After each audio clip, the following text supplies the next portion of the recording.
Intro. Everyone agrees that narcissists are on reality TV. That is considered a pretty safe bet. Yep. So we're going to do a series on what that looks like. But the question, I have something hanging out of my mouth. Okay, I'm so sorry.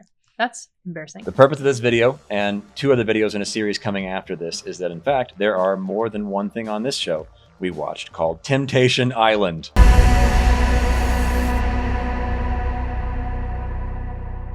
Fun show. It has a borderline, a narcissist, and a sociopath. There's a little bit of bleed through. The borderline has some narcissistic tendencies. The malignant narcissist has some slight sociopathic tendencies. And the sociopath is just a straight up psychopath with maybe a little bit of narcissism. They all kind of do.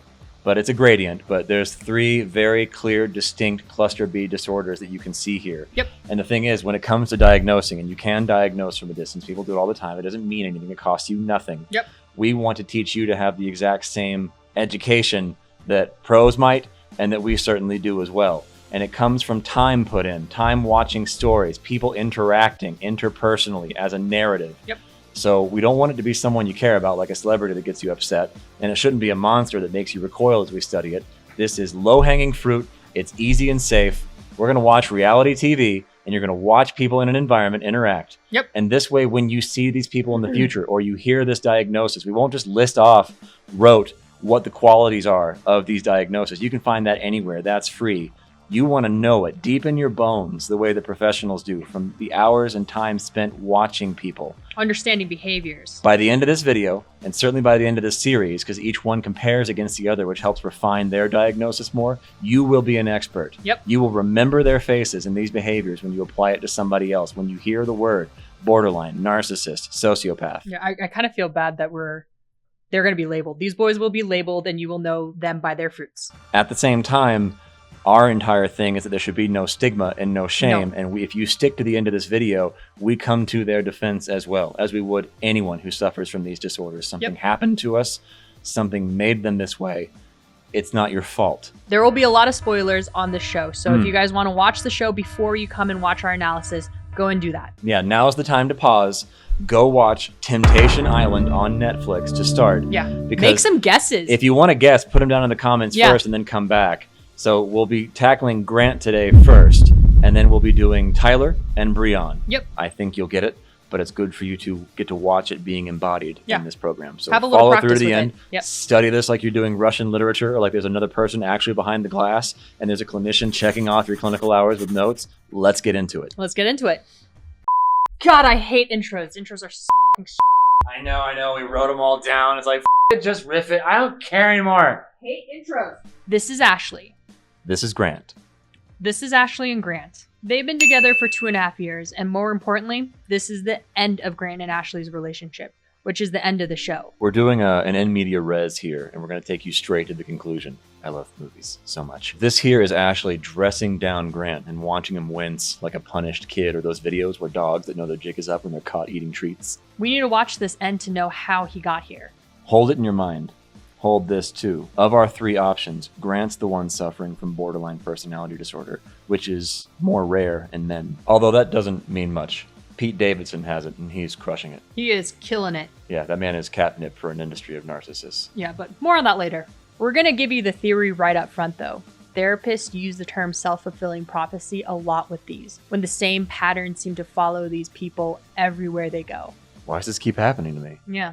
So high emotionality and mistakes made from that poor to no sense of self that needs someone else to regulate it for you and set the tone, which is why women have an easier time with this, and it's rare for men to have this, and why men struggle with it so much, a lot of these gender dynamics, along with a big fear of being abandoned. They get attached, and they resent that attachment, and they do wild stuff. But that's enough for now. After the end of this video, I'm going to show you what that looks like. You will know what that looks like. Back to the beginning. Here we go. Welcome to Temptation Island. So right now, as viewers, we are ignorant of where this is going with these two as much as they are, and they're hoping it works out. It's time to creep and watch. Woohoo. I'm coming into this knowing that I'm deciding to be tempted, but to not give in. I love you. I want to be with you. I hope that we get through this. I find that really funny because we can see it from the beginning that Ashley doubts what Grant is saying. and knows it won't work out between them. Like she has no faith in what he's saying. She has reason to feel that way, and you can listen to the language. It's the passivity in his sentence. It's your first clue. He says, I hope we get there. I think the direct line was something, what is it? I hope that we get through this. Yeah. But when he says hope, it's entirely up to Grant and his actions on whether or not they make it through. You know? He's a passenger in his own life. It's like being a fan at a football game. It's like you're rooting for a football game. Like you're a passenger. You're sitting in the stands and you're an observer and you're like, I really hope our team wins. I really. Oh my gosh, I'm rooting for us. Like, but he takes himself, he completely discredits that he has anything to contribute to this. Right. The word hope. Like in this situation with things you can control, like to follow that really bad sports metaphor, you are the team. You can control everything here. You're actually both teams. You're all the players on both teams.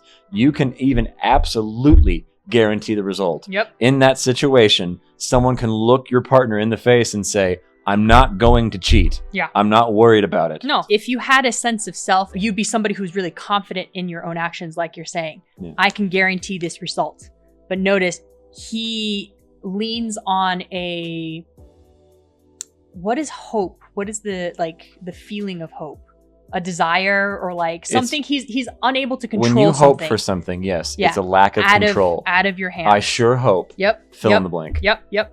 Instead of, did I do anything that can create that outcome? Yep. Or prevent that outcome that I'm looking for? Yep. So I think there's a part of him then that's lived life long enough. He's not consciously aware, but he is unconsciously aware of this, that he has very poor object permanence. When the girlfriend is not there, you're immersed in the present. His emotions, he's a creature of whim. Yeah. My emotions will come up and sweep me, and I will be swept away despite the plan that I made. Yeah.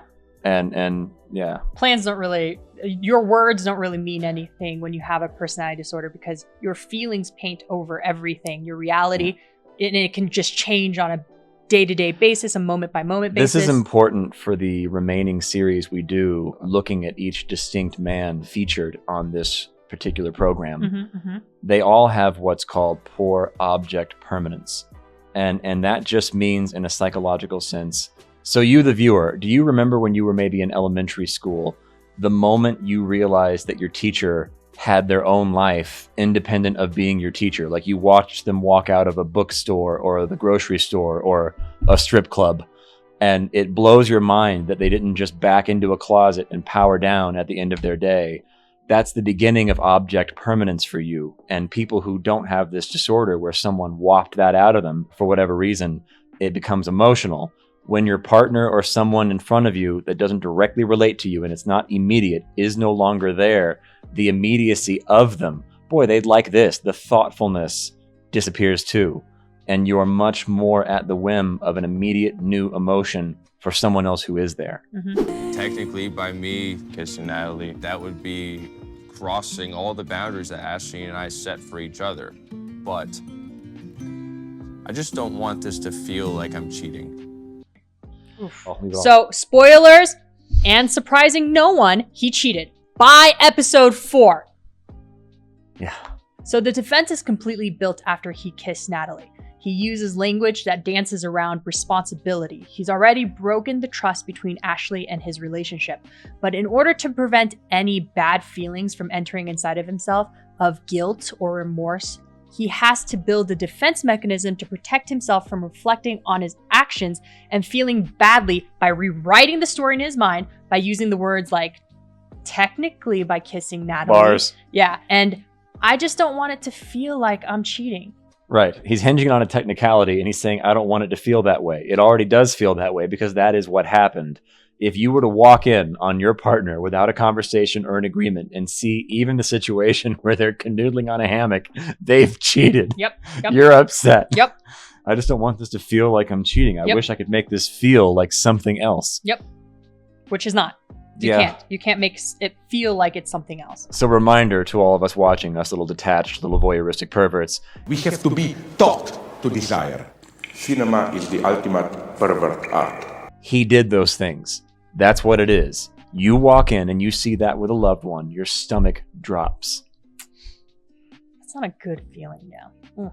I'm sorry. Yeah, that's not a good sailing. But this is what's important, how you can distinguish here if you were furthering a diagnosis over time. A narcissist would say, no, that's not what happened. Listen, hear me out. A sociopath wouldn't care at all. Yeah, I did because she had it coming. But a borderline has that conflict. I don't want it to feel this way. Like, it just happened. This is distancing language. Technically, I don't want it to feel like. Except it's even to himself. He's trying to lie to himself. And that's the key difference between a liar like the famous Bill Clinton. I did not have sexual relations with that woman. And a good guy who suffers from mental disorders. He is the latter. Yeah, but you'll also understand what we mean by a good guy here. Even if his actions are pretty shitty and the language he's using doesn't take responsibility for his actions and he can't really own up to it, but you'll see what we're saying here. It's because he's suffering and he's pathologically unable. There's no real malice there, though. Yeah, he doesn't really have malice. That's the key point. The distancing language here, technically, I don't want it to feel like, allows his desires to remain unconscious to himself so that he can still do what he wants to do without feeling like a, quote, bad person. Yep. But you'll see that that's his whole deal. He does this over and over all the time throughout the show, and we learn throughout his entire life that this is his pattern. But you don't know that yet. Keep watching. We're going to show you an example in real time. We'll pull over and you can take it in with your binoculars. This was just all the exposition, the who and what and when. Yep. The good stuff, the why, is coming now. What do you mean about? I just think you're Who saying wouldn't you be want to scared build of a that? connection with me. Like, that's not how you act when you come back to the house. If that's what you want to do, like, I'm going to back off. I can see that Grant definitely likes a little bit of toxicity. And I think it stems from his previous relationship with Ashley or maybe other girls in his past. But that just isn't going to work for me. It's like a major turnoff. And I'm not going to deal with that. I wasn't trying to disrespect you. But that's what you did. I'm sorry. I gave you that. I could have acted different. But I also kind of wanted to see if you gave a shit. I also kind of wanted to see if you gave a I'm shit. not going to be the crazy jealous type if that's what you want. You didn't have to be Like, crazy jealous, but you could. But why are you trying to pull that out of me? I wasn't trying to pull it out of you. Yeah, you are. It was a more. Don't lie to me. It was more of a. You like, wanted me to be jealous. It was more. That's not my vibe. If you want me, you want me, and I will know that. But if you're gonna act like you don't want me, I'm gonna walk away. Boom. Mic drop. I drop. I hear you. Ashley kind of wanted me to go off and make her a little jealous, when we were out at bars and whatnot. Just cute fun and games, of course, until shit went sideways. But Natalie is much more mature than I thought. So here's Grant getting playfully called out by Natalie, someone new who barely knows him, a new person who had the chance to get to know a new version of him. We've all been there. You think you're going to change your name when you move to college. On his intentions and actions to try and make her jealous. He even tried to deny it at first. He had her, and this put her off. And she's essentially a child compared to him. She's the youngest on the show. He admits to it, even, though because he has no choice. I wanted to see if you gave a shit. You could have been a little jealous. He then goes on blaming Ashley for his behavior patterns, saying Ashley kind of wanted me to go off and make her a little jealous. Just cute and fun and games, of course, until shit went sideways. This is the lie. She made me do this. She wants this. Think about Joe from You. You would do that. Yeah, I love that show. I'm not a bad person. She was going to ruin you, but you're safe now, thanks to me.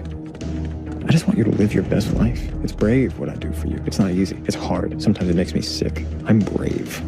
This is the lie Grant needs to tell himself in order to act on his desires, to continue his patterns of falling for any attention given to him, turning his head and being unable to stop pursuing more, even if it ruins his life and then anything good in it. Remember in the beginning when Ashley said that he was a serial cheater. This is how. It starts with this weakness and shit always goes sideways. It's one of the many symptoms of a cluster B personality disorder, but it stands out from the rest as borderline in that this genuinely baffles Grant, who can't own it, and it hurts him as much as it hurts his partner. Mm-hmm. This hurts his life. Mm-hmm. The moment you give someone with this disorder attention, especially in a attraction sexual way, they will chase that red herring to the detriment of their own life, no matter how good they have it already. Yeah.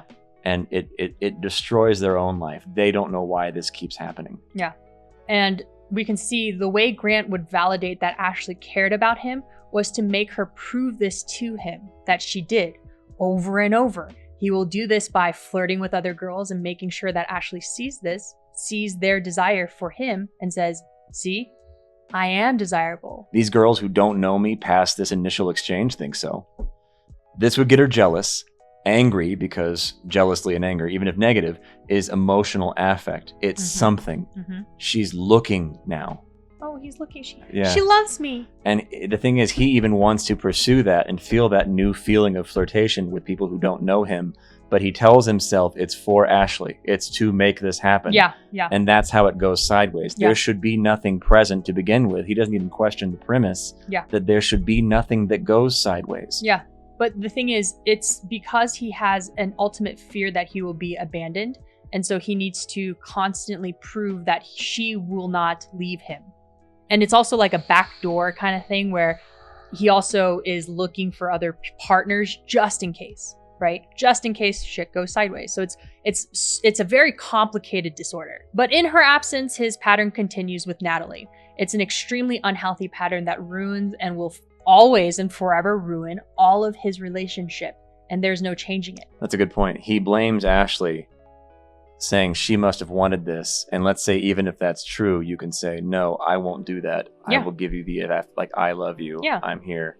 But no, I'm sure there's no woman claims that ever. No, but I hence, definitely want you to make me feel this way. Yeah, hence that's why in the beginning he says, I hope we can get through this. Yeah, I know the passivity. But what I'm saying is that Ashley's nowhere to be found here.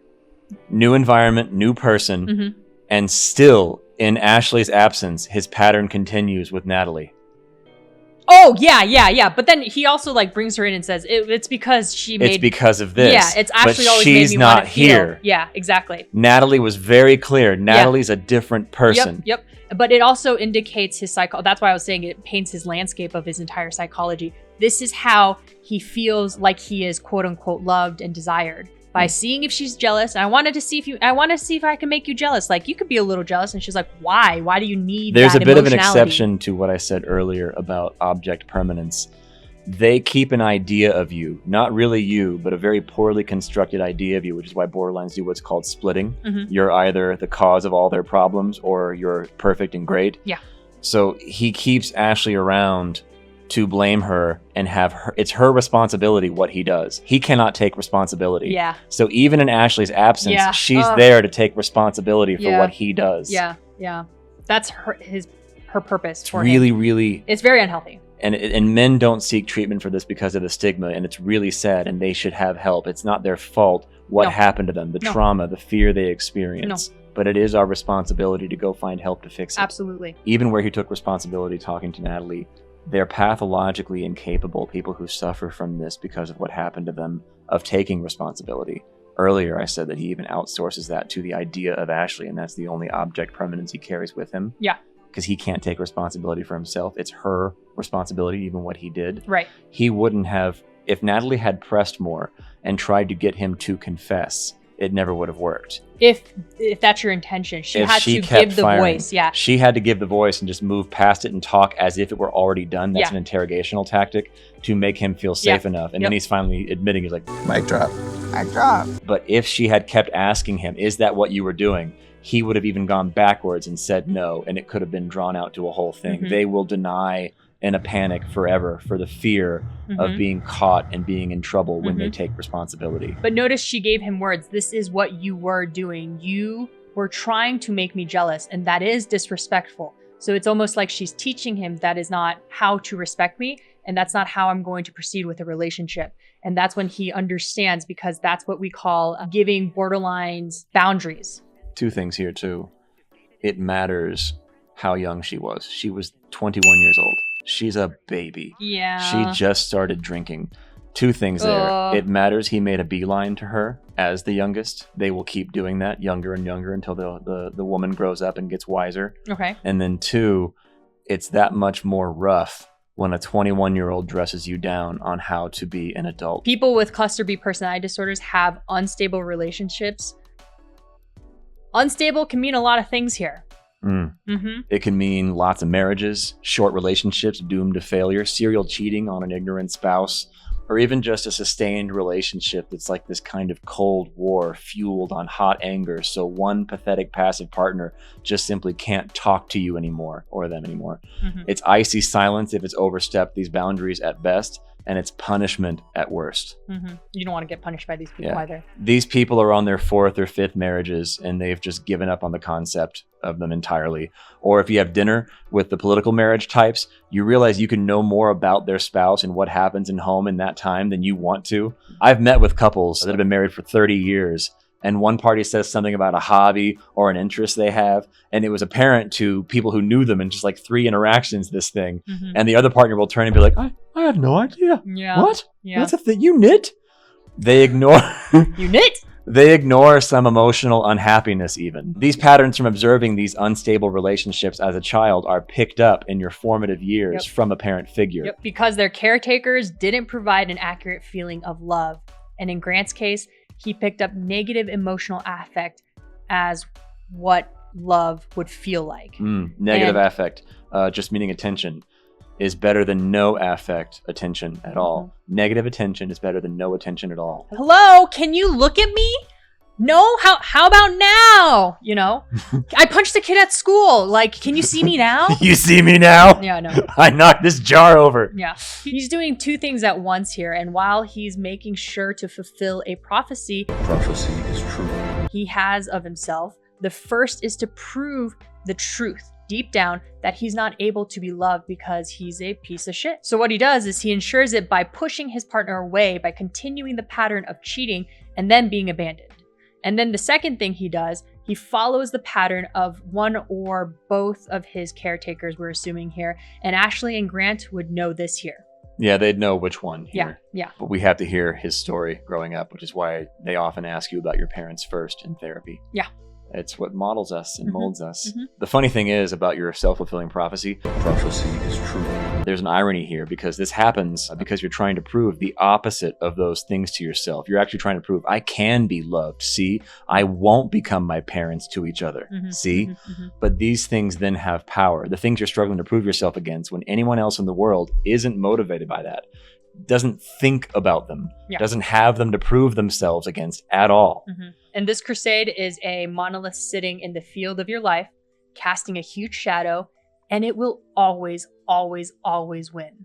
I love monoliths. You hate them. They sit there. You pretend they aren't there, and yet you hate them rather than spend the work to remove them. I've known someone, for example, one of our clients who hated her father very, very much. Her father's an Eagles fan, the football team, not the band, but maybe the band too. I don't know. She didn't do sports or tattoos, but she got a Dallas Cowboys tattoo. They're the Eagles' rivals. Why? I asked. Because my dad, she said. And she told me a fantasy about letting him see it on her arm over the next family dinner and saying nothing. It'll drive him crazy. Yeah, but you got the tattoo. He wins. All that effort, all that affect, and he probably won't even care. That's how large a shadow he casts over you. They'll always win. That's really sad. Proving yourself against something like that in your head, against your parents or whatever idea you have of yourself, is a monolith. Let that thing that has power over you just go. But it takes real therapy. Shame tells us we can do it on our own, but that's so we don't have to do the other hard thing. Yeah. You can't, or you would have. It just sneaks up on you, and you will do that dumb shit that hurts your entire life. Let's hear it from Ashley. Sitting here hoping secretly that Grant can show me something that makes me want to stay with him, because he's not like a bad person. He's not malicious. He's just stupid. He just does dumb shit. He just happens to find himself doing dumb shit. He finds himself in a lot of pickles. Yeah. And he doesn't know why or how he gets there. It's just something comes over him, and it's just really unconscious behaviors like we were seeing with how he interacted with Natalie. So this point here is the point of no return. Grant loses all control, and he dives headfirst into lust. Yep. So it's an internal battle I'm dealing with.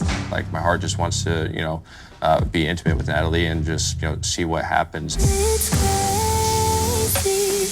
to fall so soon.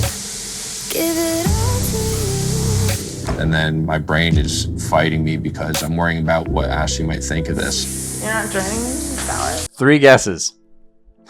I'm worrying about what she might think about this, what she might make of this obscure impressionistic art piece that's happening here with so many possible interpretations. Yeah. I'm curious what her interpretations could be Yeah. about this moment.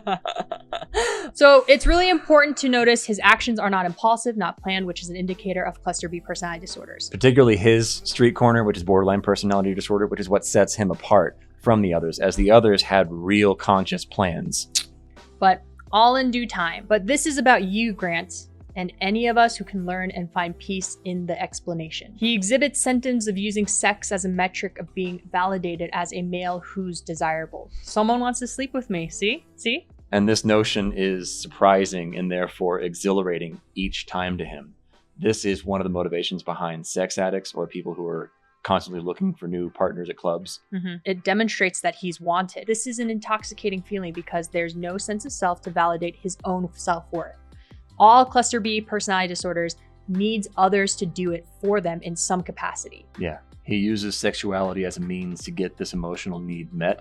So let me clarify. This emotional need is someone who you just met and does not know you and can idealize the best version of you, the most charming and unflawed self, the person who doesn't know what your shits smell like, the one that leaves behind your pubes in the bathroom, your bad breath when you haven't brushed, the one who lovingly understood and waited when you spent disproportionate amounts of time on your Instagram or social media pictures, the super insecure self that needs to polish an exterior to tell the world you have it together when she knows you don't and how you don't and doesn't care.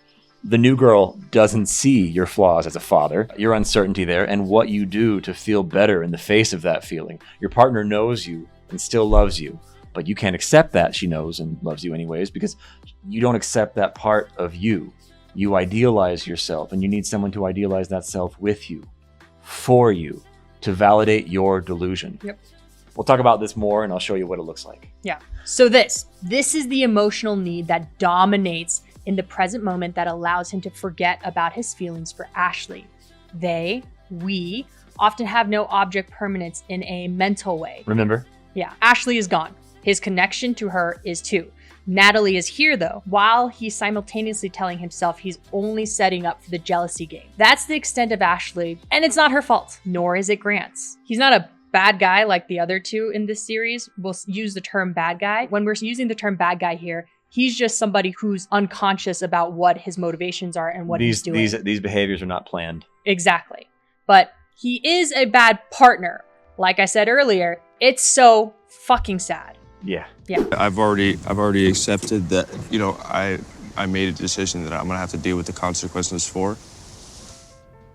I just can't help but think how devastated this is gonna make Ashley.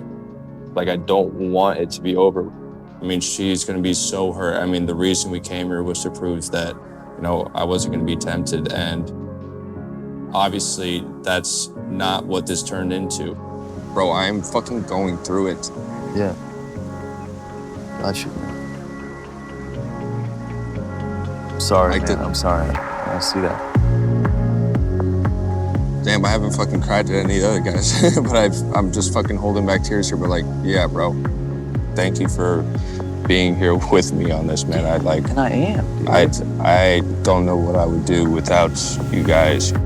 He chose the absolute wrong guy to I don't think there's create anyone a really... facsimile of human to confide to. Yeah, I don't know if anyone was a really good choice here, but I know. Yeah. Well, speaking of needing others to validate you when you lack the ability to do it yourself, this part is probably the most natural human coping mechanism, and everyone does it.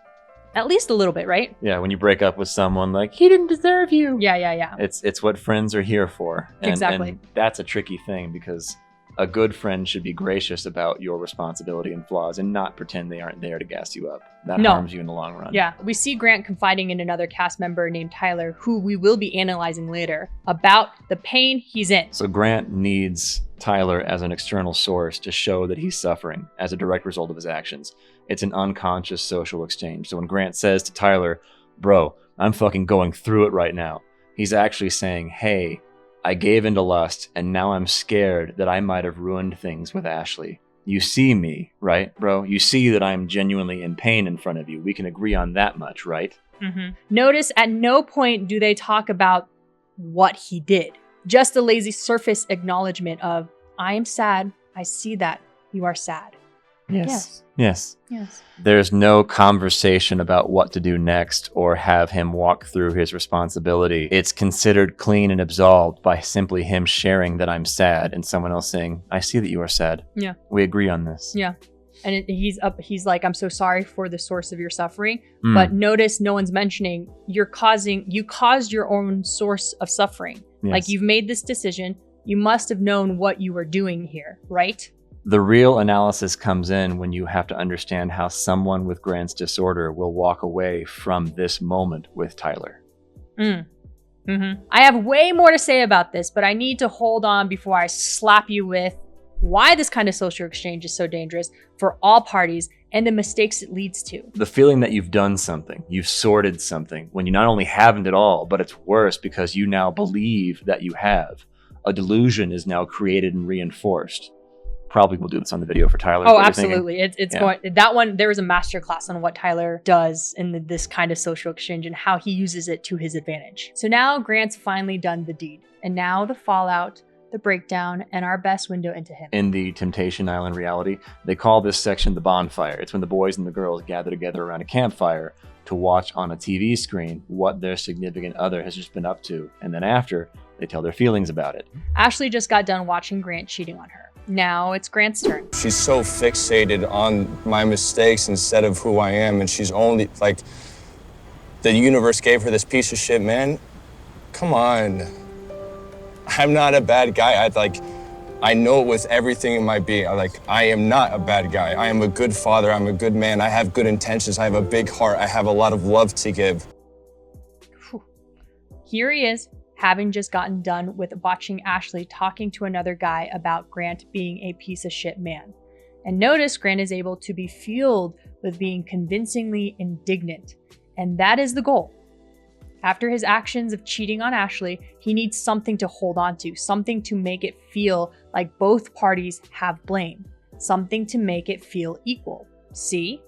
This is why I do that. You make me do that. He'd look better if he didn't do that. A lot more points for Ashley then. But in his mind, he, the real he, didn't really do anything. Nothing real. So he can afford to be indignant. This true sense of himself, I'm a nice guy, is separate from his actions. It's partitioned away. This is where all the defense mechanisms he built prior to him cheating starts to come into play. Yeah. If he were to consciously admit out loud to himself his desires, he couldn't keep up with this I'm a good guy with good intentions persona. On a very surface level, he knows this is not what good guys do. I kind of get what he's saying here when he says that I'm not a bad guy. I have a good heart. I have good intentions, etc., etc. He doesn't harbor malicious intentions. Only one does, and the other one just doesn't care. Yeah. So what Grant does is he keeps everything we've dissected above completely unconscious. It's a secret even to himself in order to live with himself and continue these unhealthy patterns. Because of the setup with feeling badly about cheating on Ashley and getting the equivalent of the go-ahead in his mind from Tyler to be absolved from his actions, he's now able to move forward emotionally because he's moved past this / other mistakes as a way to blame Ashley that she's the one who's actually unable to let go of her resentment. So what he does is he's blaming her for his actions because you made me do this because you can't let go of the resentment. It's because you see me this way. It's your feelings that are making me act out. So he's only able to look at what she's saying in isolation. He's trying to make her the bad guy in his mind. Think of a dog who just threw up on the carpet and doesn't want to get in trouble, so they eat it, and then they try and try to bury the vomit. Yeah. It's out of sight, out of mind. Yeah. That was Grant 2 days ago. Jeez, I'm changed now. That mistake was earlier already. That mistake isn't me anymore. It isn't even me at all, really. Yeah. Let it go. Let it go. You're too stuck in the past. Narcissists can do this too, though, and psychopaths too. I'm over it already.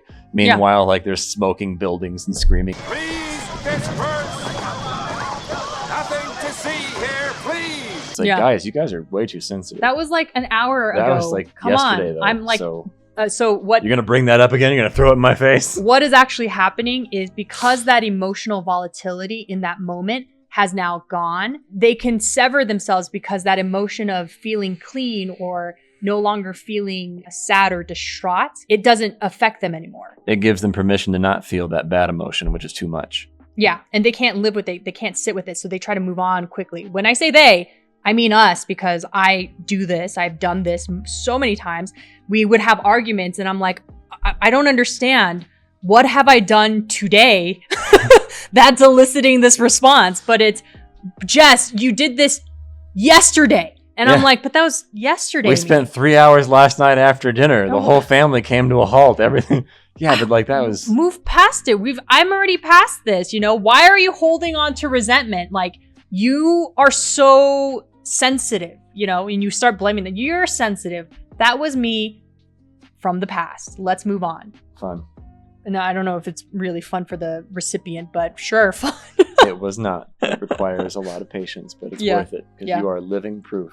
You can get better. You can, but it's really hard to take accountability when you have a personality disorder. I'm sorry is something you almost never hear come out of their mouth. I'm really sorry about that. Impossible. Right, but that requires an incredible self-reflection. level of deep, dark, ancient, eldritch magic. Yeah, that's self-reflection. That's almost impossible. Yeah. As a review, people with personality disorders find taking responsibility for anything almost impossible because to take responsibility is a trigger point that brings to an unbearable awareness that they're less than perfect. Unbearable because the entire idea of perfection and awesomeness itself that they need is a defense against the unacceptable idea that they're secretly worthless. The entirety of them. So don't acknowledge the chip, no matter how small, how low, how petty. It means to acknowledge a vulnerability and explore deeper emotional problems that they may be encountering. But because there is no sense of self there, only a thin white sheet over a bunch of shit, if a vulnerability comes into their conscious awareness, it would shatter their already very fragile to non-existent sense of self. And it's a sheer emotional overload. This is important because this defense mechanism was built in their formative age to prevent them from getting abandoned by a caretaker. Don't cop to the bad thing, even to yourself, and you won't feel bad. She's not letting me love her. And now I have this new feeling that, you know, she's gonna see what I've done here and it's gonna be too late. I'm struggling to make it through this and to figure out what I need to do. Do I need to just finally let it go? I don't know. I don't know what to do. Now comes the sobering after reality of his actions and the accompanying panic. He continues to say, she won't let me love her. And once Ashley sees what he's done, he's afraid it'll, quote, finally be over. And he doesn't know what to do, if he should let it go or not. This is the deeper emotional fear of abandonment right here at play. Remember, he was always going to lose her. Before he even had the chance to get tempted at the beginning of the show, he said, I hope we get through this, which we now know means doom, even as he pretends to himself that it doesn't. Congratulations. With recognizing that little verbal backdoor in speech, you have forever one-upped your analysis skills, oh faithful viewer. And he uses similar language here again. He discounts his role in having Ashley feel, think, and take action by acknowledging that I made that happen. He speaks about her choices as if there is nothing he could have done, that she was always going to make this decision. This is the other unconscious self-fulfilling prophecy. Prophecy is true. I knew it. She was always going to leave me. There is nothing I could have done. It's why I did what I had to do. Further, building a defense of why she left him. Taking away all accountability, which could have saved his life here. It would at least have started a real conversation. Maybe the first one ever. Pain and shame and all. It could have at least been his last chance at intimacy. Real intimacy. But he instead becomes selfish in his pain. And he says that he's afraid it'll finally be over, unconsciously willing her and the audience to root for him. All I can do is hope now. I'm really scared that this is gonna happen. Just like earlier, he can do more than just hope and watch as things outside his control unfurls. But this is what pain does to people. Pain makes us self-absorbed. Any of us. You won't care about me talking about your taxes if I break your finger. It's the same with emotional pain, even if no one can tell, even if the person in question can't tell. They become extremely selfish and they cannot see past their own pain. They can't see past their own pain. That's something everyone's heard before. That's one of my favorite quotes of his, by the way. The next one would be something like, Candace Owen, That rotten bitch. But anyways, this is what that looks like on Grant right now. Not being able to see past your own pain. Yeah. He doesn't even know he's doing it. Notice here when he looks to the host, who is here by every measure a father figure stand into these boys, the male representation of authority, and an almost childlike bid to be absolved again. I would predict that all boys, but maybe Tyler, didn't have a strong father figure growing up. There could be an exception with one of them, maybe, that they had a too oppressive father figure that they had to escape from growing up. Could be. Anyway, so back to that look he gives him. Please tell me everything's going to be okay, and make the feeling of being in trouble go away. I don't want to be in trouble. I don't like that feeling. Next time, all right? You can see that Grant's genuinely hurt here, and he isn't able to connect that it is over between him and Ashley. Is this after Ashley found out about him? Oh, yeah. And it's the next bonfire? Yeah. Oh. So he can't accept that Grant. cheating on Ashley would ultimately lead to her leaving him. He had a hard enough time that he cheated on her at all. And if he did, well, it was her fault in a way. I mean, she's looking at that guy like she loves him. She's saying she feels safe around him. And she's liking all these little things. She hasn't felt it a long time with me.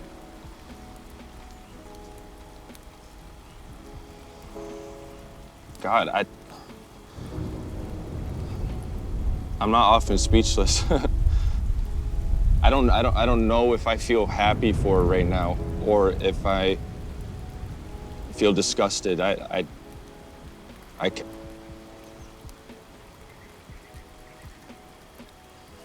Oh, this is hard to work through.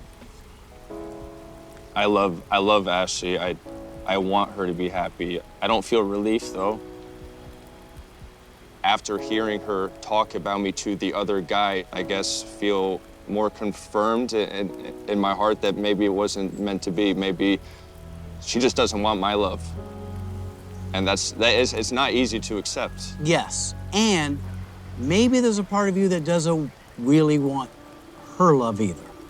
The only reason I bring it up is there's a gap between what you're saying and what your actions are. I don't feel like a bad person for exploring the connection that I have. Yeah. He has to even establish once again that I don't feel like a bad guy for exploring a connection. But the genuine I see what you're saying. Hurt on his face that Ashley would be doing the same thing, that hypocrisy there indicates somebody with a personality disorder. Yeah, he's not faking it. It's not an act to try and gaslight you. That's the reality he's living in. He genuinely can't hold the idea that what he did to Ashley was shitty, dishonest, and that his actions, motivated by his desires, led to hurting someone he loves and wanted a future with. But that was all entirely in his control. Yeah, but her behaviors are a direct reaction to what he's done. But the fact that he's able to see what she's doing in isolation. But he's holding both ideas. Like, I also want to pursue a connection because I don't feel like a bad guy for exploring a connection. But he also is trying to hold on to a tree branch of Ashley here, of saying, do I have to accept that it actually might be over between us? But these two things, they can't work together. But his brain just doesn't understand that can't, clearly those two things cannot exist in reality together. But for him, it needs to. And he wants her to be preserved and wait for him. It's why I have compassion for your situation and why I admire that you have compassion for others' situation. Someone who this is being acted upon, the partner complains, men will say that women who might suffer from this, they don't let go of the old tree branch until they have a firm grip on the new tree branch. Yeah. But if you're scared and you're spiraling without it, or you're afraid, or you need the new partner to give you strength to be able to burn that bridge so that you can't go back, even when you want to go back, it makes a lot of sense for these people who are just trying to survive. Yeah, but notice what we were saying earlier. This is why it's clearly laid out what his psychology is doing. In his reality, he can hold on to both because he feels if he shows that he's desirable by Natalie, it would elicit a response from Ashley saying, oh my God, he's desirable. I want him. I need to hold on to him.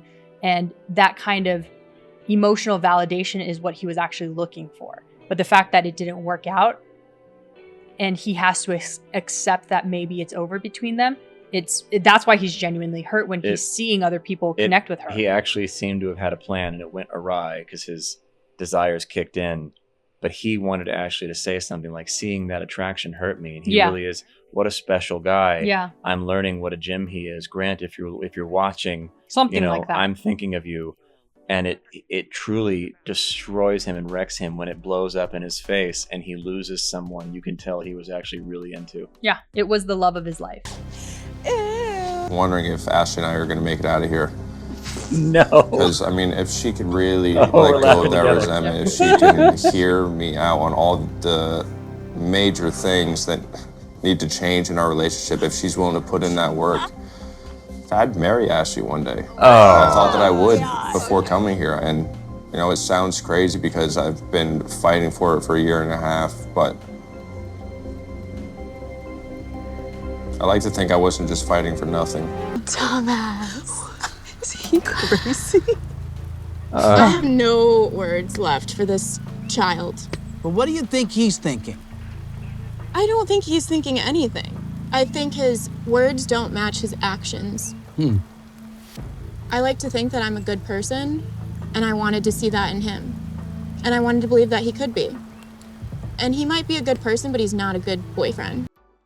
Wow. Yeah. The way his mind builds up a defense to put his actions on Ashley to the point where he discredits his own sense of self. It's the most pronounced passivity of the three that we'll be exploring in this series. It's what leads us to believe he has BPD. Yeah, the girls are flabbergasted along with 100% of everybody else watching this right now. We're all on the same page when he said that, but laughing, if the person's in front of you, it does not help because they'll dig deeper out of shame and they'll double down. Folks, this is what delusional thinking in real life looks like. This is what a mental disorder looks like, particularly his. And Ashley nails it more than she may realize when she describes Grant as a child. But that's what trauma does. This disorder forms in your formative years as a protective shell from an early age, and trauma that disrupts the normal development of key brain regions. These things lock in place, like frozen in carbonite, like Han Solo at the end of the second Star Wars movie, from the moment that they were incurred. So even though the body and parts of the mind keep getting older, this pattern, this emotional and self-aware ability to perceive reality fully,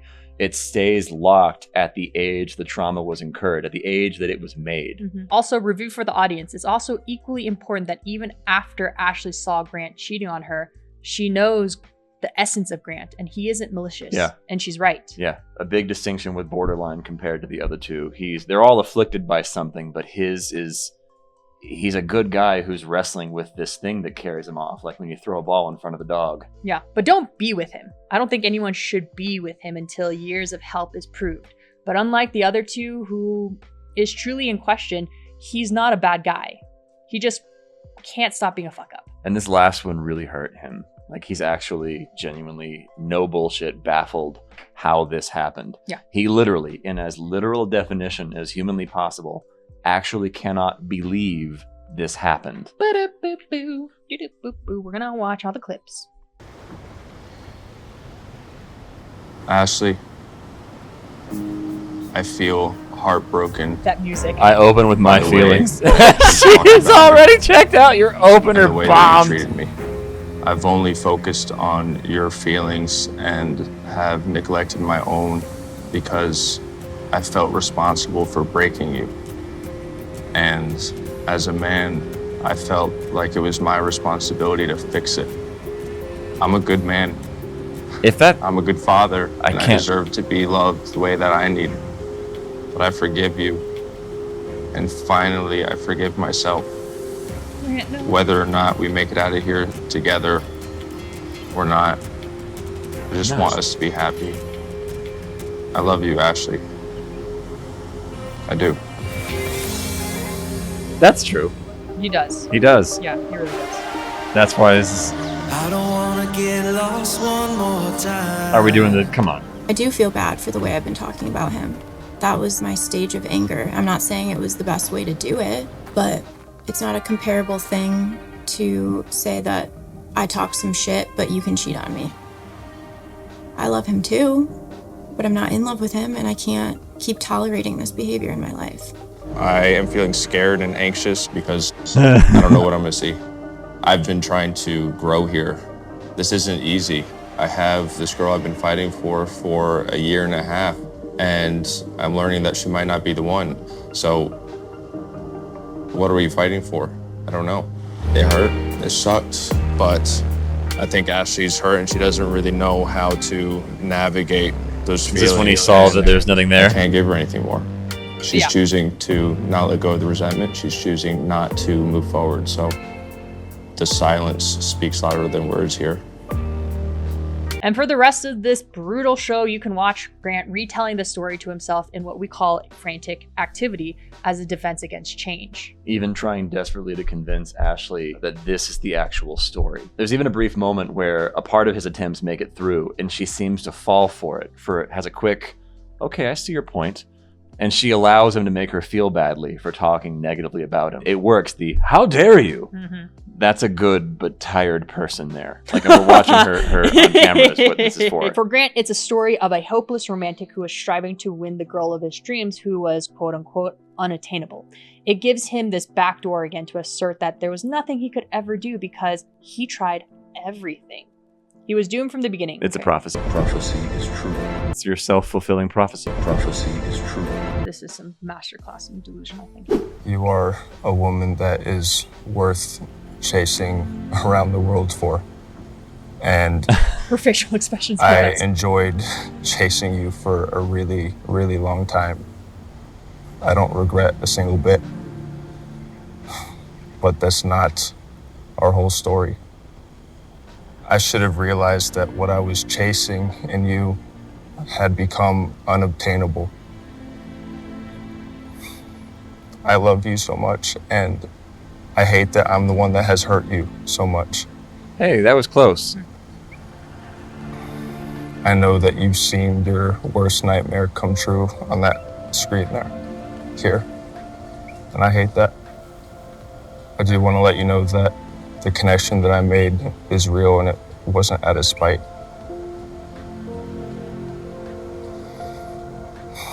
Wasn't it a week?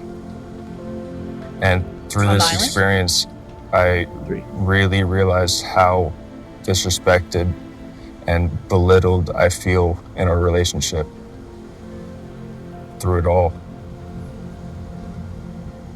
But I forgive you, and I finally, I forgive myself. Whoa. He even kind of knows. I truly do not have a lot to say to you. You sit here and argue that you want to be a good man. Don't you think you could have come to the conclusion that you could not be faithful or loyal to me before I gave you the opportunity to come here? The objective of us coming here was for you to prove that I could trust you. And within a matter of days, you were telling multiple girls in the house that it's not working, we're not meant to be. And then railing some girl in the bathroom. No. What? I truly don't know what goes through your head. Nobody does. I have no idea what you're forgiving me know. for, because my actions were a reaction to your behavior.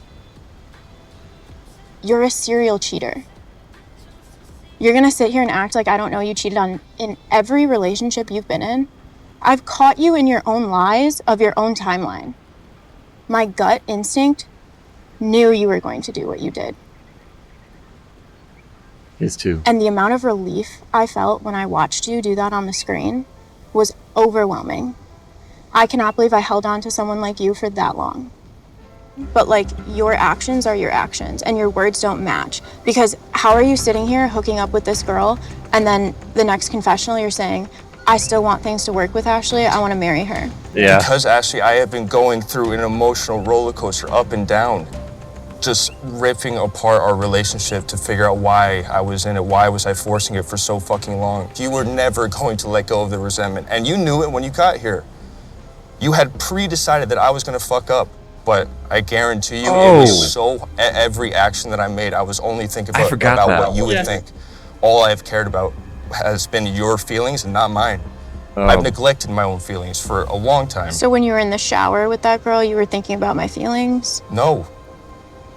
Not at that point, no. And that took me a while to get to, but I realized that I have been forcing this for a long time, and I should have ended it, and I should have kept it that way. He doesn't know where to go. I appreciate every single thing that you've done in our entire relationship. I don't appreciate the disrespect. I do not appreciate the belittling. I don't appreciate you emasculating me. What exactly did you hear me say? He got a huge emotional The response. universe sent me a piece of shit. That was one thing. And then, you know, the first clip I saw, which really, like, set me into high gear, I'm never going to trust him. I don't want that guy. I'm never going to let go of this. So you're supposed to prove her That's wrong. what I heard. How do you think I feel? I don't, but he just said he didn't. I've held on to so much resentment, and that has turned me into such a dark person. And I've been mean to you. I've belittled you. I'm not going to act like I haven't. Yeah. But. And I'm not proud of that. But. Come on, tell me there's a but. I was just holding on to you so fucking hard. Yeah. And to finally let go, I felt like I could breathe. Yeah. And like be happy. Yeah. I get that. I don't want you to hate me. I want you to be happy with me. I want you to see my worth without me feel like I have to prove it. I want you to be free. Yeah. I want you to breathe. When I met you, you were the most amazing, wonderful person that I've met, which is why I knew I fucked up. There you go. Okay. I know your worth, Ashley. You are an amazing, incredible, first time there. Yeah. Smart woman that anyone would be blessed to have. Anyone. And I remember when you first watched this, we were like crawling all over each other in the living room, the whole gang, and howling. But his face when she's like, and then you railed some girl in the bathroom, he shakes his head no, like that's not what happened. But I don't know what I don't even know that he knows. He's aware there's a camera, so he's trying to be angry, but there's also nothing really to be indignant about. Right. So his face is a jumble of confusion. Yeah. He's trying to affect confusion. Confusion, for sure. And that happens with these disorders a lot because he's kind of confused how all that happened, I'm assuming. I'm assuming that's what's happening Like, on his how face. did we get here? Yeah, how did this all happen? It's Why not is she that saying simple. these things? Exactly. But it is that simple. Yo, but the It reason there are other kinda- things that were going on. Yeah. But I lost it when it cut to him. Like, yeah, obviously. This look of concentration and him like, I don't know what to say here. She came prepared. Yeah. That was yeah. a spiel. Yeah. It was good. Yeah. And it was right, is Yeah. the thing. It's not about being great with words. It's She was speaking from the heart. reality. Yeah, everything that happened. This is what you are. This is who you were. But I'm confused what it was. Like I'd almost, if this were a couples counseling thing, someone would say, I see you shaking your head here. What is it that you're objecting to? And then you could watch them flail with the feeling of objecting, but there's nothing concrete. And then they'll get more upset because they realize it as they try and speak it. Well, I think he's trying to deny what she's saying Right. to him. The thing is, he hit his emotional truth-telling rhythm there because there was a motivation. He's trying to see if he can still get her back. I can see That that. was not parting. I would have good money that he tried to get her back. Oh, yeah. Or is still trying there even. Yeah. Even if he'll deny it. The interesting thing is Natalie 'Cause you know it won't fly. confirmed that after a month of Natalie and him dating, of Grant dating, Natalie ended it with Grant because he went and I guess kissed Ashley. And so outside of that, we don't even know what happened. But I'm telling you. There you are. Grant. We were just talking about that. When you understand enough psychology and like you can apply the layers over people, You know and exactly I, what's we're gonna not happen. exempt either. No. Everyone's almost frighteningly predictable. Yeah, yeah. But the thing Whoa. is, There you go. He, like we were telling You you can with see his, where they'll be in a week. But we or years. Yeah, but we were telling you with Grant's psychology, Ashley was the love of his life, and the way he was even saying it, like Yeah. I had to prove myself. I can't prove. He doesn't know This is how how this he happened. proves himself. I By, know. this girl likes me. This girl wants to f me too. Like I'm desirable. She you know? is allowed to be upset at you for the time you cheated on her before. And Duh. that is it doesn't mean you do it again. Yeah, You yeah. say something then like I can't keep doing this if this is how this goes. I can't bear under this. Yeah. And then you prove her wrong, but he literally was exactly as she said. Yeah. She didn't get a single thing wrong. No. And he really And he can't chafes under sit- that. Yeah, he can't sit with that. He cannot sit with that. There are so many moments I could just spend time deconstructing sentence by sentence. Yeah, yeah. That's what I did when I was Where writing out the script. he's making no sense and Yeah. contradicts himself. Yep. He wants two things and two ideas Yes. to exist at the same time, And they which is not can't. possible. So you vacillate wildly and immediately between them. Yep. So what we're clearly seeing is that Grant cannot sit with the idea that he sucks absolute dick balls. He sucks balls. Yeah.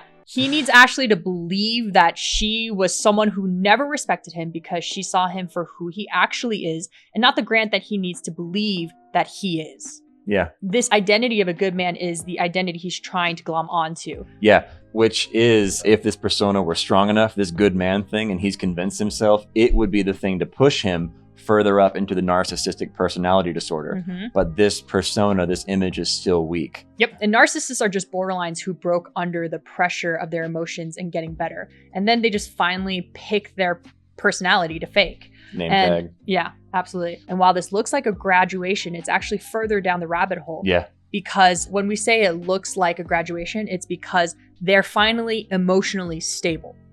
On their own. Yeah. They don't freak out as much. It takes them longer to have the freak out when a supply is not given. They can survive alone without someone else there and feeling like they're better now. And being themselves, they always say, when a new person is introduced. Yeah. And when they've run out of new people, so they're alone more. And so they'll pick the feeling of a new person and craft it as a fake personality and say, I'm this thing now. Yep. And that helps sustain them. It looks like it's created more stabilization for them, but they've actually gotten worse. A borderline is at least honest about the struggles they feel. They're easier to treat than someone with narcissistic personality disorder. Yeah. The funny thing is, when you're talking about picking an identity, it's never somebody who actually forms a healthy sense of self. So they're not contacting their emotional state and like having inner dialogue with themselves, because there is no inner self, but they are now established themselves as like the best painter, the best musician. I am a Zen guy now, and like everyone's gonna look at me. A brand. They pick a brand and rather if you come across someone with that and you're not even aware of it and you refute their identity to them, you get what's called a narcissistic injury, where this perfect thing they are, you poke a hole in it, they'll blow up at you. Yeah. Yeah. Yeah. The other thing that you guys need to know about the borderline personality disorder is we have a really hard time being alone. But it's because we're so emotionally unstable and we don't know who we are. I can't even describe it. When you're alone, it's very similar to a child, younger than a teenager, who needs a parent there to reassure them after a bad dream. Yeah, like you can be alone and you just start to terrify yourself somehow. You start to feel elements of like extreme panic. And that's been your experience. Yeah, in the past. And I would feel like I could just suddenly start crying out of nowhere because I just got scared because I was alone for like an hour. But I'm so emotionally unstable, and there's this immense gap inside of my heart or my soul, it feels like, and it just feels really empty and a hollow feeling. But that I'm sure everyone feels that feeling as like a human being. Sure. But it's dialed up to maybe like a 10. I would say like a 10 for most borderlines is why it's so difficult to be alone, and you always need somebody to make you feel safe, because you can't do it for yourself. Because when you're alone, you're freaking out all the time. There's a lot of ready-made and handy distractions available in the form of content. A lot of them keep the TV on as a friend, and it helps. It runs a part of the brain that would be used for thinking, which could lead to emotions. I love TV. Yeah, and so they'll consume stuff emptily that they don't even really remember or care about. Yeah, this it's just art noise. Isn't affecting them. Something is there to distract me, to keep me company. Keep moving, keep moving, keep moving. Yep. I don't know. I wonder if Grant is to that degree, but I think his narcissism kind of allows him to prop up a little more. Maybe he's allowed to be alone. Yeah. He's able to be alone. A borderline has that desperate need to seek a person out to validate that emotional state. But a narcissist will pick the identity and do their thing alone for a bit. And then they finally go, someone needs to see this. Yeah. It's not real unless somebody sees me. I could see that. You know, petting a dog and being a good guy or whatever it is. Yeah. Yeah. At the moment of his monologue, you can tell he mustered the courage to toss the accusation of Ashley belittling him and disrespecting him. It's done very weakly. Yeah. And like a scared little child, because deep down, he knows it's a lie. But He's trying to see if he can still get away with the lie. He needs to precipitate what he did and place it first before what he did. He's saying this out loud to see if anybody pushes back. He needs to believe this lie. A part of him does, the host does, Ashley does, the audience months and years from now watching whenever someone wants to learn about him does. He's thinking about all these things because we're going to see this part of him forever. What he needs to do is he needs people to know he's the good guy who tried and that Ashley was the one who couldn't forgive him. You are right. So that's actually a really important point. I'm glad that's a good. So I got excited. When he kept using the word forgive you, and I forgive myself, he was unconsciously priming and willing Ashley to forgive him. Yeah. And she's a bad person for not being able to. Well, he keeps saying that was the trap he was trying to funnel her down. Yeah. But he keeps trying to tell her it's your resentment that caused me to act this way. Because you couldn't love me or that you couldn't But her accept my resentment love. came from when he did it before. Yeah. It's a previous action. She didn't feel that way about him in a vacuum. He did a thing. Yeah. I know. Yeah. We've counseled people who have family members who will, during Thanksgiving dinners, throw plates against the wall and make a whole scene. And then that evening be upset that the family is acting coolly towards them. And why can't you just forgive me? Like, but whatever they said to you that upset you during dessert, like, you have an anger problem, dude, you're an asshole. Did you just hear that? She called me an asshole. Yeah. That was because of something you did earlier. It all kind of dovetails everything we've talked about here at this moment. Even while he's trying to assert that Ashley was the oppressor in the relationship, he isn't able to identify clearly how. Or, these are the things that I did, and I understand that's why you couldn't let go of the resentment.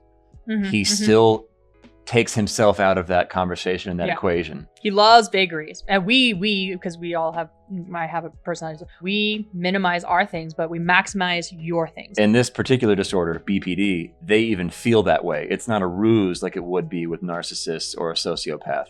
Yeah, I did that. Okay, but that was earlier. Like, get over it. I'm over it. But what you did, those feelings I feel right now because of that thing just now are impassable. They're huge. They're eternal. Yeah. And we also tend to fall short of what our wrongdoings are, and like he is, and that allows him to forgive himself, because we're sitting there and she's like, oh my God. Well, that's the thing. When he's saying he's forgiving himself. It's a small thing to forgive. He forgives himself. What you did was huge that precipitated it, and my thing's small enough. That's an easy hurdle to hurdle. Notice Grant was saying like his emotions. He was like, oh, my emotions were up and down, Ashley. No, he's saying they are right now.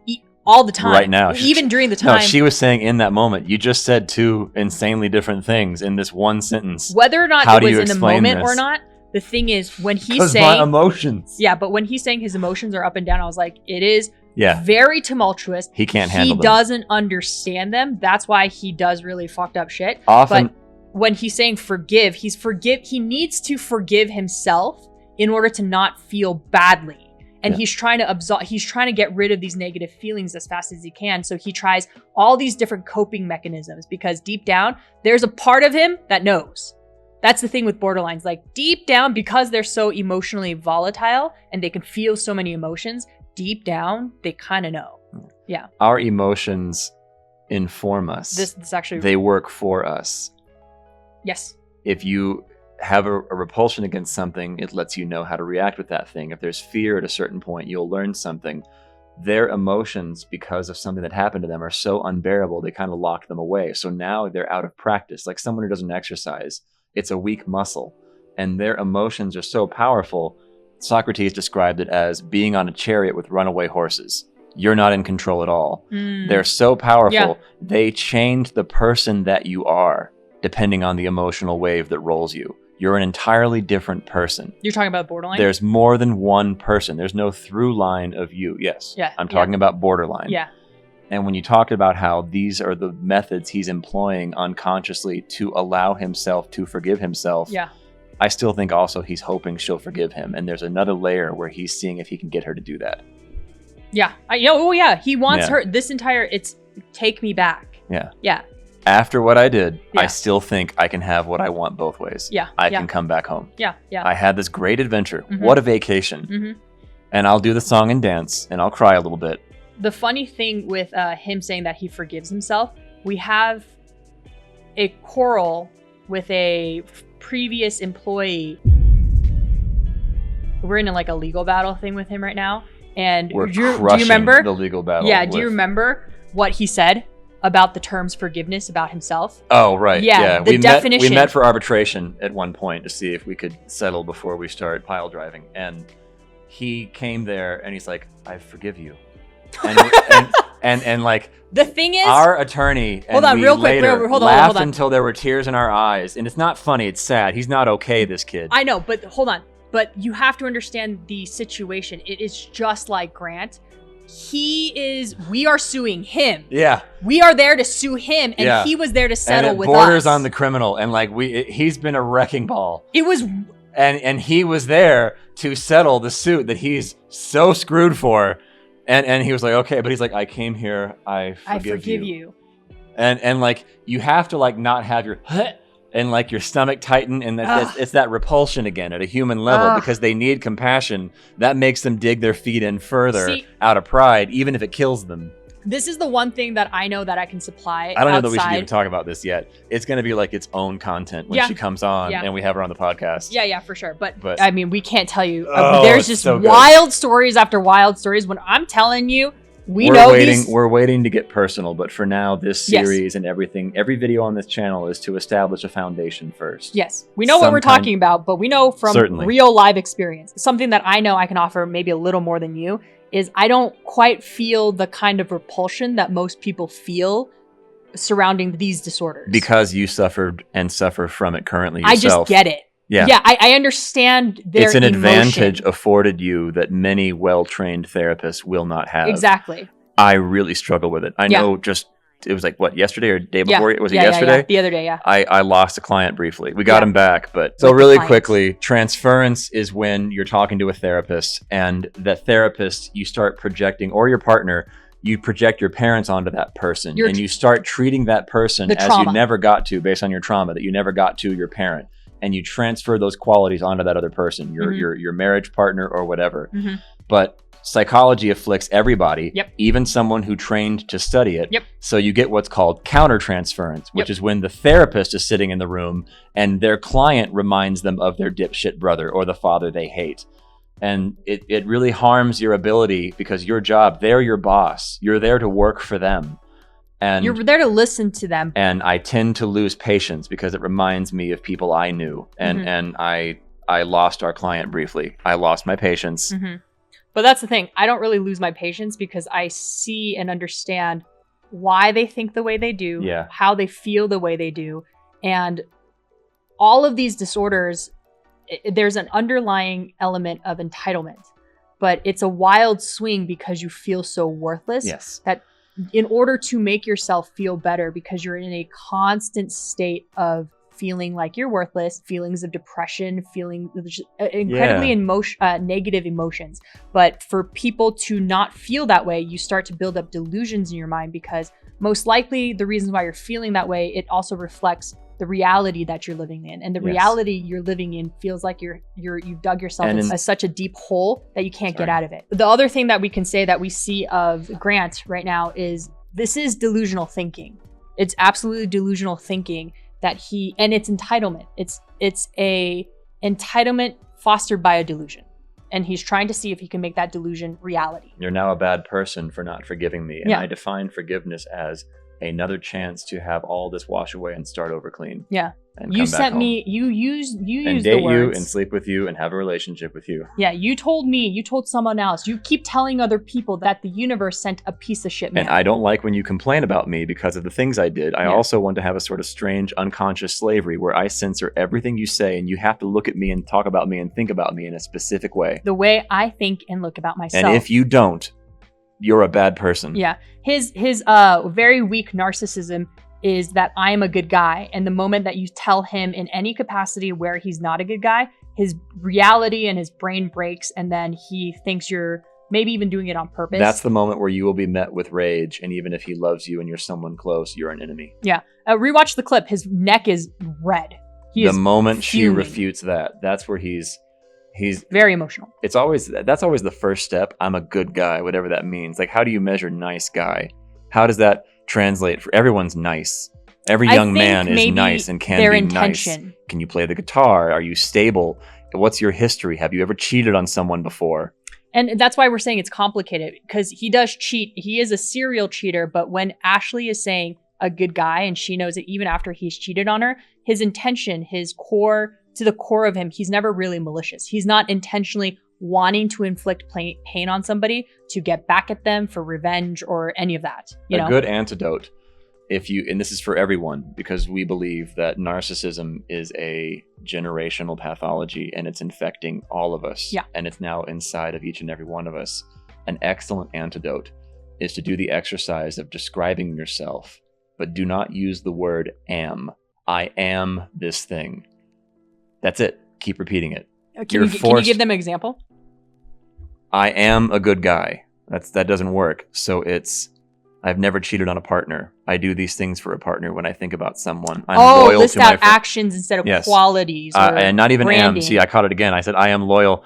I have been loyal to my friends in this way. It teaches you to orient all of your thoughts outward. And if some of you find this difficult, that's a sign. Keep drinking and eating the chicken noodle soup, because that's deep. It forces you to describe yourself as a composite of actions, which is all we are to other people. I see. We are only our value and our use to other people. I'm a musician. Well, I play piano.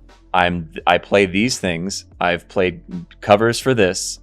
Like, now we're getting specific. What kind of musician? It's actually an interesting thought experiment, what you just gave an example of, because I'm thinking about, we'll call him C here, the kid we're suing right now. Okay, we know multiple C's. I was like, okay, specify, got it. Yeah, we're a C. We'll call him C. And if he were to speak like you just did, because he would describe himself, I'm a good guy. I'm a very peaceful man. Right. I don't hurt anybody. Yeah. You know, that's not my intention, et cetera, et cetera. Yeah. But if he were to list out his actions and his motivations behind it, I wonder what his list would look like. Well, and we how know. it would happen. We have it on record. And then he forgot he recorded it. I'm sure and it's, it's, yeah. Oh, yeah. I'm just saying, like, and in he this thought struggles, experiment. just like we're talking about, to reconcile Yeah. these things. Yeah. And if he finds someone underneath him to buy it too, they will struggle to reconcile these things and Yeah. just accept whatever he tells them about himself. Yeah. That's heroin. Fun fact, C is a psychopath. Yes. So we can't wait to tell you more about the story. Yeah. And C's aware of that too, is the thing. Yeah, but he is. I don't think he's aware of what it means. No. His diagnosis. No. Because it's a lot of times people who have a diagnosis, they'll tell you they have it. And if you have a conversation with them, they'll say, well, it doesn't apply here. And it's Yeah. like, well, then you need to tell me. That's only with people with just personality disorders. how much of a disorder do you have, and where is it? It can't keep shifting. Yeah. Yeah, but you can only get that in the realm of personality disorders because... Yes. And he had to pin me down. It was like a wrestling match and like Cujo. Yeah. You know? And he was like, how, Jess, how are you mentally ill? Let us write this down. And I was like... Yeah. Because you love using it by definition, meaning you don't quite recognize reality, but you're telling me you definitely do here. I'm willing to, but like we need, where's the line? So I know how to proceed forward. Yeah. Which was unfair, I'm realizing, because someone suffering from this, they don't know where the line is. It shifts so often. Yeah. Whatever answer they give you in that moment will be different. Yeah. And I'm telling you, by the evening. moment by moment, when you're talking about emotional states and how we can be so delusional and yet hold like multiple ideas that can't fit into the reality at the same time. It's exactly like Grant. I have this thing. I know I have a personality disorder. I know that's categorized as a mental disorder. And then 2, hey, I'm all better right now. Like I'm good right now. I'm functioning right now. I'm good. I'm fine, you know? So the thing is, I get them in such a deep way that I watch and I laugh and then I giggle and I'm like, oh, Grant, but I get it. I get it. We get Grant. Yeah. We get what's happening here. Yeah. Just to recap, for someone like Grant, he's using the word forgiveness, but for you to really know what you've done and to not retell the story to yourself, giving you advice if our advice counts for anything, but list out the specifics of your actions. What did I do? And then when we say responsibility, tell Ashley or a post, you know, this is how I was feeling at the moment, and you can take ownership of your feelings. I don't deserve to be taken back. I don't deserve your forgiveness, but I want to be, and I want that thing, but I know what I did. You don't even have to say why, because sometimes when people with this disorder start explaining why, they want to justify what they did, which ruins the apology. The whole point is there is no justification. But see, here's what I was thinking, and they want you to understand and go along this narrative, emotional journey with them. So maybe don't do that. Because usually why is important. I was upset. I'm not proud of myself. If someone is neurotypical. Yeah. But the problem with someone with a cluster B making an apology, which they already kind of can't do, as you slip into explaining why, you find yourself justifying it, and you'll start right over again that you should have done that thing. When the other person is like, you sound like you're trying to, I don't care about, like, why'd you stab that guy to death? I don't care that he's wearing a t-shirt you hate. That doesn't make sense. But I need you to understand, like, what happened to me when someone wore that t-shirt when I was a kid. No, it doesn't mean. But the thing is, so he's speaking from this from a very just stick deep with knowledge. The external view of what. Start there. Ask for forgiveness and say, I'm sorry for this action that I did. I'm really sorry I did that.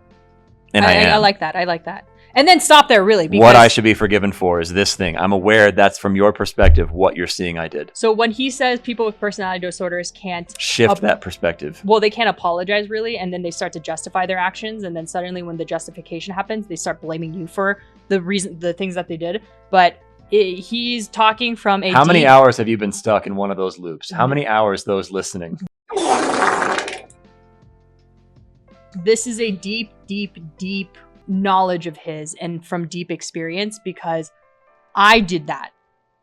I think it's slowly getting better. I don't know, right? It's getting slowly better. I'm not gonna lie, these boys, researching these boys, analyzing these boys, put me in my place. If that helps, if that makes any sense. Like, I came to realize how many things I do that I can relate to what they're doing, and I'm sitting here and I'm like, God damn it, Grant. Is that what I look like? I was like, no, I was like, God damn it, Grant, like, just stop retelling the story to yourself, because this is what happened. But you like, but I get the feeling he feels too, but it's captured. I think it's actually okay. I think it's good that it was captured on, like, not film, but like on a camera, and like it's a television show series, so they can look at themselves, so that they can really reflect without having to replay the story. I think you're underestimating the strength of the defense, which would be something like, it was cut in a unflattering way. Oh, no. What they didn't show was the other sentence I said somewhere else that would save everything if you heard me say that You're sentence. right. That's not really me, they would point to. You're right. I know.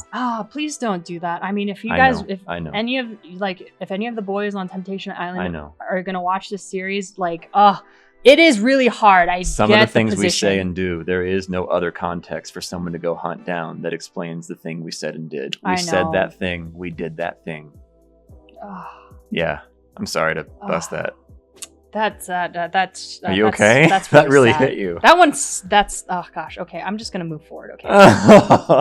I'm sorry. Gosh. I'm sorry. I'm sorry. Oh, gosh. So that's why the forgiveness thing is important for specifics. What you did, especially when it hurts and feels like death, that's the cure. Grant's is always left vague because it's too much for him to hold, too much for even him to face.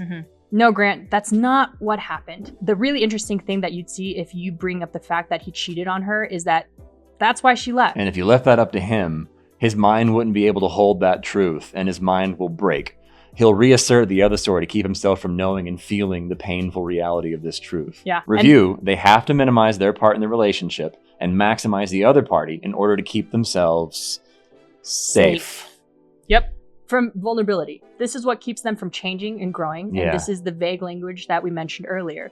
Vague so he can repeat this pattern. And he will. He'll repeat this pattern forever. Yes, if the prefrontal cortex is damaged, they can't learn from their mistakes. But the amygdala and the hippocampus, fear and memory, I remember that from earlier, work together to compensate for learning reality. It's actually quite sad. Yeah.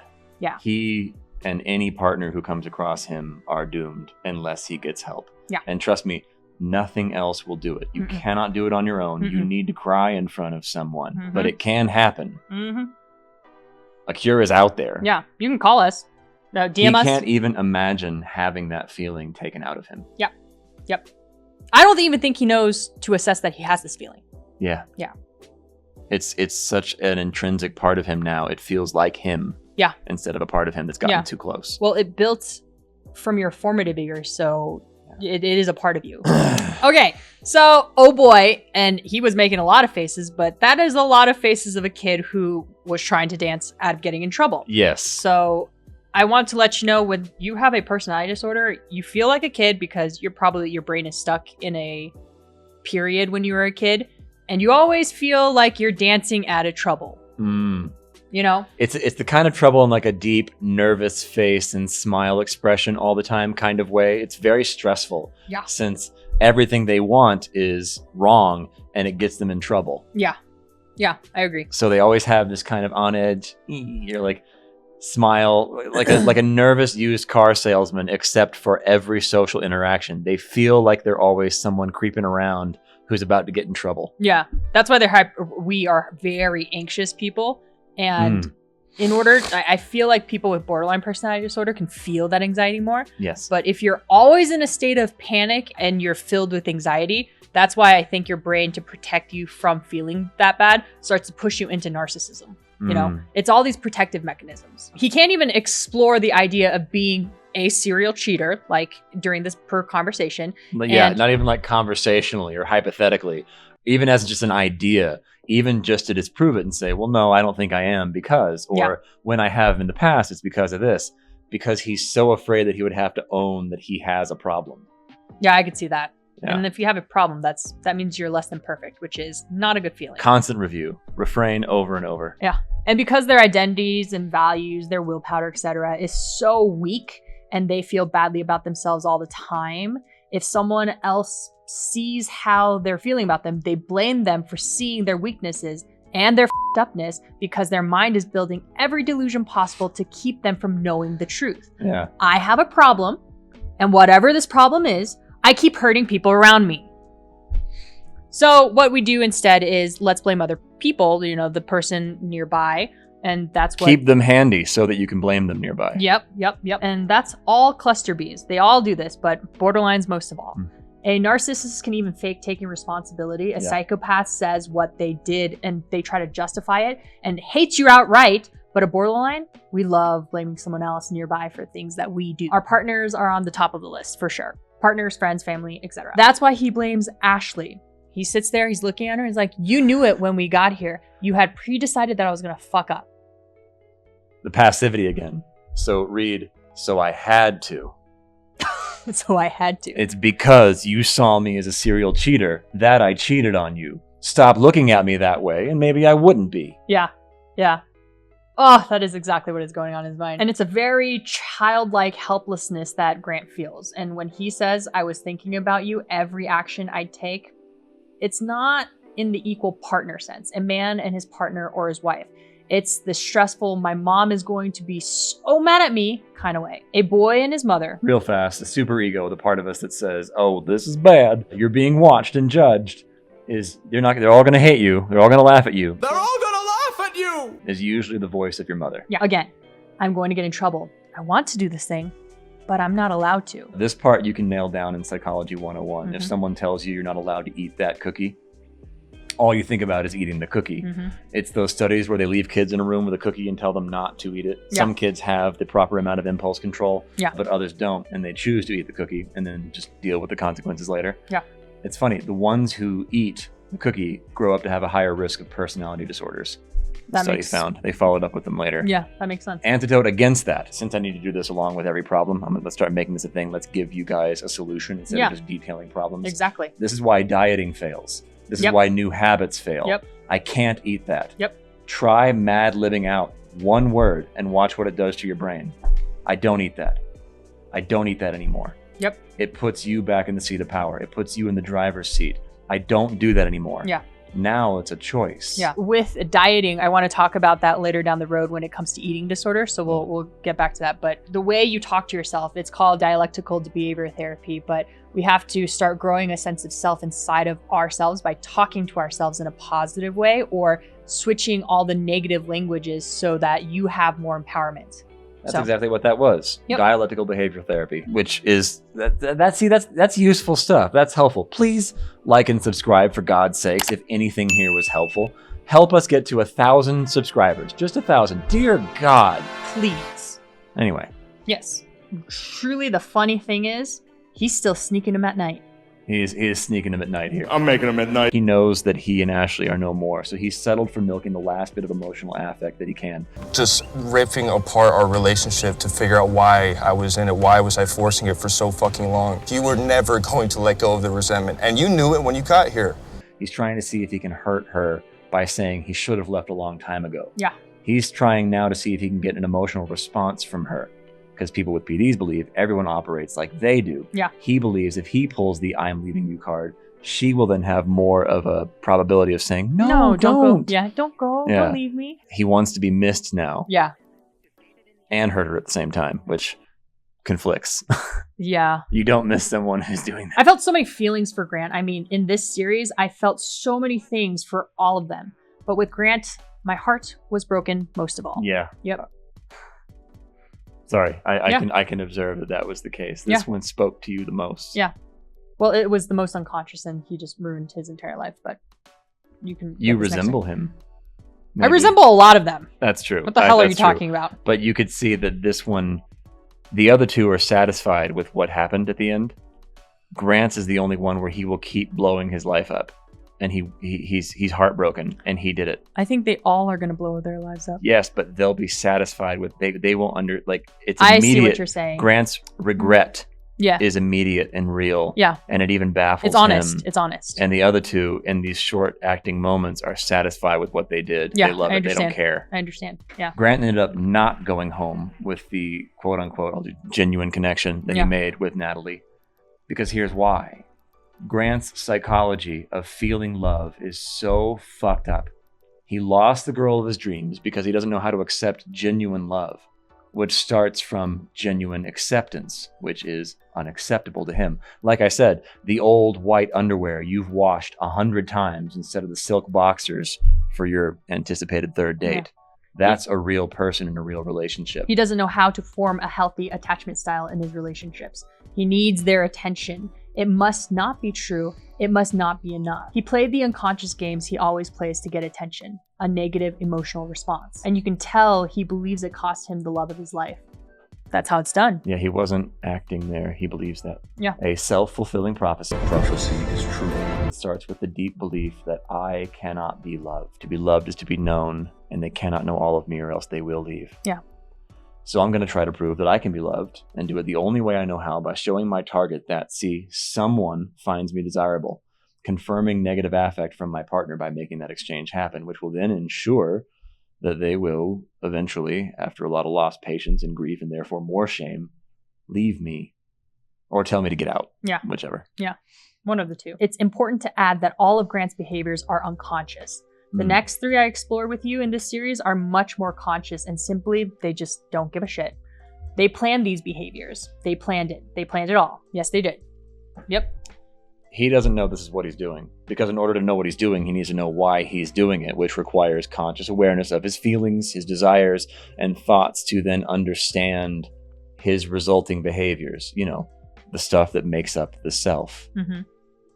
Back to my point earlier, we are what we do. Yep. I think it's a Batman quote. Christian Bale. We are what we do. It's not who I am underneath, but what I do that defines me. We are what we do, what other people can see. I've helped a lot of young men who want to date attractive women, who want attractive women to want them. And they tell me they're nice guys, to my point earlier. So what? Can you play the guitar? Do you have stability? What can she do with nice that every other man can't say too? What distinguishes you? They all think they're nice. Anyone can be. We already know the Norton's antivirus on narcissism. Describe yourself. Don't use am. Yeah, like we said. If people say they don't know who they are, it's because they don't like the answer often. Like, I don't know who I am. Mm-hmm. Everyone knows if you look. Maybe you're really the person who watches TikTok or Instagram Reels for 3 hours instead of anything that sustains your attention. I consume rather than learn. Distract rather than engage. Keep doing this exercise. Tell others. Mm-hmm. Please like and subscribe and give me $1 million. Not just him, me too. So here's what qualifies someone with borderline personality disorder. You need 5 out of the 9 of these boxes ticked according to the DSM-5. Yep. We're going to leave the assessment down in the descriptions below so you guys can take a look. My favorite is number 4, being impulsive at least 2 areas that are self-damaging: spending, sex, substance abuse, reckless driving, binge eating, etc. In this case, it would be something along the lines of sex and spending. They go hand in hand for men, if you know what I mean. You have to spend a lot of money in order to get the... Anyway, my favorite example being here is I flew to Greece to surprise her, yet I cheat on her again. Your favorite example of two things at once. You have to pick one, dude. All that affect only to cheat on someone again? We've said this before, and we will always say it. We'll always hope that someone new hears it. And those who heard it before, remember, personality disorders are highly stigmatized. It's one of the reasons why people will never seek professional help. They reject the diagnosis, and they are often offended. There's real shame, which is absolute dead end. It just is. It's just reality. Yeah. I'm not happy about it either. You know, I'm as unhappy about it as you are. Yeah. To tell someone who has this. Yeah. Conversely, though, it's not meant to be a badge to get people to treat you differently. Mm. I have depression, therefore, no, those people suck too. Mm-hmm. It's meant to make you behave differently over time, but as fast as you're able to cure and alleviate and better manage something bad. Yeah. The goal of this channel is to remove the stigma around these disorders so that real healing can take place. I don't condemn. Notice Ashley didn't. But we recognize patterns of behavior, and this one has a name, a classification, which means you can wrestle it into something real, something manageable, something named and physical when the emotions make it feel too vague and big so it can bleed. And Grant, if you are watching, if it bleeds, you can kill it. You can It is kill not it. your fault what happened to you when you were younger, the thoughts and feelings that you are plagued by, but it's our responsibility to try and do something about it. Yeah, absolutely. The actions of people with personality disorders are wild. And God, I know mine were. And there are stories here, and believe me, the best ones and the worst ones, I guess, are yet to come because I go first, and that's what I do. And that's what I offer. It's what helped our clients. I was not and am not superior. I am just like you. I am no different. To categorize it as wild or crazy makes anyone deny and avoid the diagnosis to get the proper treatment they would need. The irony is these people, you, feel shame more than the average person. It completely motivates all of these disorders. So you cannot help them. The very thing to make it stop long term just makes them feel it more. Yep. What a paradox. Yeah. The Mother Teresa of crazy people. So I guess I'm acting kind of like an intermediary or an interpreter for these crazy actions, because behind every wild action is an unconscious motivation / feeling that is linked deeply to a childhood trauma.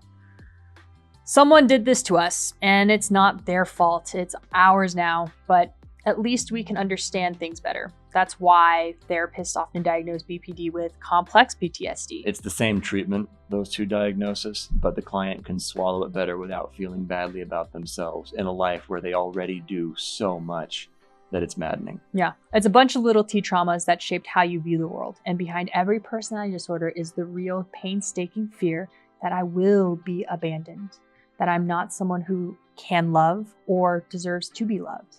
And we start to act this and these truths out. We settle for the safety net of power instead. I.e., if people don't like me, I don't get claps when I enter a room. Let me enter the field of power. This explains politics and law systemically, by the way, I believe. A series of failed actors or popular kids who settle for the next best thing. Yeah. And now, Grant, if this video ever reaches you, I've recently had a breakthrough moment too, where I caught myself rewriting my own history, my story, to make myself feel better by erasing myself as a factor of why someone would be feeling or thinking a way about me. And it was painful to realize the kind of cruel person with cruel intentions I was. But I realized something. To get better, at least for you, Grant, try eliminating shifting the blame on someone else and erase their behaviors from the equation and start to ask, why would they be saying this about me? What did I do for them to feel this way about me? Even if they were an asshole when they said it, look past it. If this is hard, remember, you asked them to do this for you all the time. It can be both. They can have some wrong, but have a real point buried in there as far as what they see.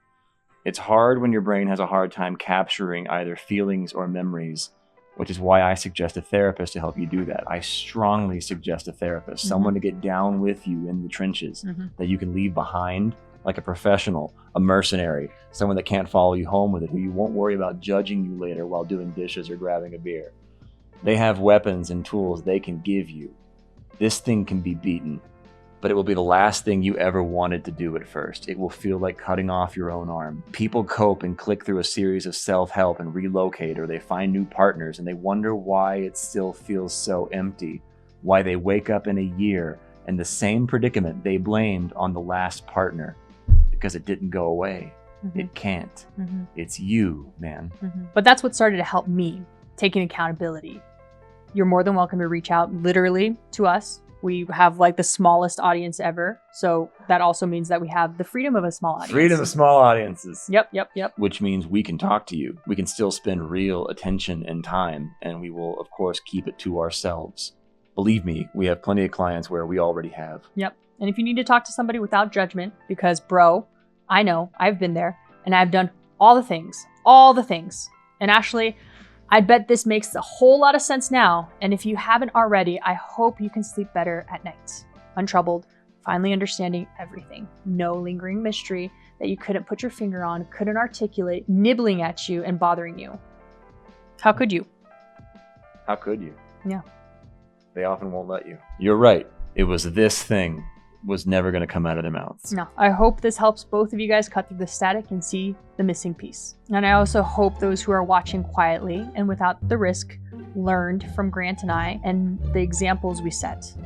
If this is you, please don't be ashamed, because you deserve love. See you next time. Yep. See you guys in the next one.